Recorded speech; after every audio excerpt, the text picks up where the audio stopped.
The Forgotten Flame. In the autumn of his years, Pope Leo XIV sat quietly beneath the canopy of the Apostolic Gardens. At 76, his papacy had become less about decree and more about reflection. One question echoed in his soul like a psalm unanswered. Why do we remain when so many have gone? That evening, he addressed the College of Cardinals with an unexpected announcement. A series of spiritual messages for all Catholics over the age of 60. The elderly were not merely survivors. They were carriers of unfinished divine missions. I have prayed, Leo said. And I believe God has kept you alive not by accident, but by intention. If you're over 60 and breathing today, heaven is not done with you. Across the world, aging believers leaned closer to their screens and radios. The elderly, often dismissed as past their prime, were about to discover they were on the brink of their prime mission. And Pope Leo would be their guide. The Ark of the Aged. Leo XIV released his first letter titled The Ark of the Aged. In it, he compared people over 60 to Noah, building the ark. Not because they were the fastest or the strongest, but because they were the most obedient.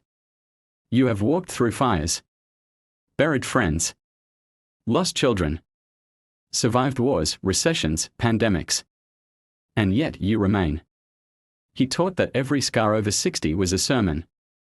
That loneliness was not abandonment, but a divine clearing of space so that the voice of God might echo louder. In Florida, a 64-year-old widow began hosting prayer circles for retirees. In Kenya, elders formed a choir that brought entire towns to tears. In Poland, an 81-year-old man confessed for the first time in 40 years. The movement had begun. And Leo was just getting started. After 60, your purpose is no longer about achieving, but about anointing. You are now the prophets of families, the memory keepers of nations, the counselors of the confused. He revealed a threefold plan for the post-60 believer. Teach what you almost forgot, the values, stories, and truths that the next generation is too distracted to ask for. Bless where you once broke, heal the old wounds in your lineage, and be the first to say, I forgive. Stand where others fall when the world loses hope. Let the aged be the ones who still stand tall. The voice of Anna. Pope Leo told the story of Anna the prophetess, a widow who lived in the temple and waited decades to see the Messiah. She did not live long, Leo said, but she lived long enough. He declared that God doesn't count years the way men do. He counts impact. A 60-year-old who intercedes for a nation may do more than a 30-year-old with a platform. Elderly Catholics began writing letters again, real letters in cursive. They wrote to grandchildren, to estranged siblings, to the unborn. Your voice, Leo said, is not an echo of the past. It is the trumpet of the present. And so the elderly began to trumpet. Part 5, The Grey Army. Leo commissioned what he called the Grey Army of Light. A global, spiritual battalion made up entirely of people over 60. Their weapons were rosaries, journals, bread loaves, lullabies, and the words, "Tell me about your day." He appointed no generals, only shepherds. Their mission, adopt the spiritually orphaned. In Argentina, a 73-year-old woman began mentoring teen mothers.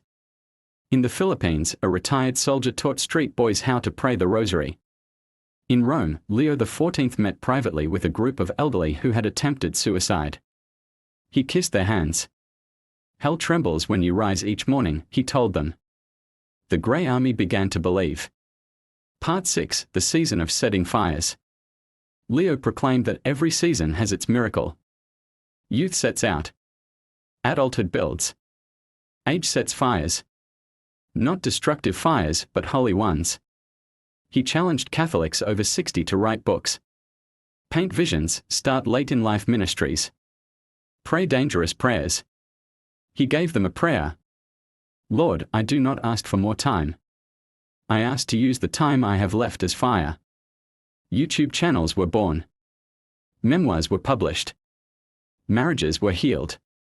Grandchildren became disciples. Heaven did not need the elderly to stay busy. It needed them to burn.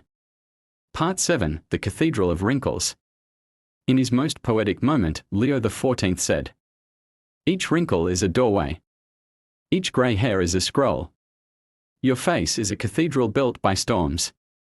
He said young people should not fear aging, but long for it. And the aged should not resist death, but walk toward it singing. He did not promise health, but he promised meaning. He visited hospices and told the dying, "The last breath you take is the beginning of the one that never ends." Elderly Catholics began requesting last rites not in sorrow, but in song. Part 8, The Final Anointing. In the final message, Leo XIV addressed the world. To those over 60, you are not retired from heaven. You are recruited. And this world is not waiting for you to die. It's waiting for you to testify. He issued one final challenge: write your testimony. Before you go, put it in the hands of someone younger. Over 3 million letters were written worldwide. A generation began to awaken. Then, Leo XIV disappeared from the public eye. Weeks later, the Vatican released one final message, handwritten. "I am not gone. I've simply entered the part of life where heaven begins to leak into earth." And from that day forward, millions over 60 began to walk differently. Not toward death, but toward destiny.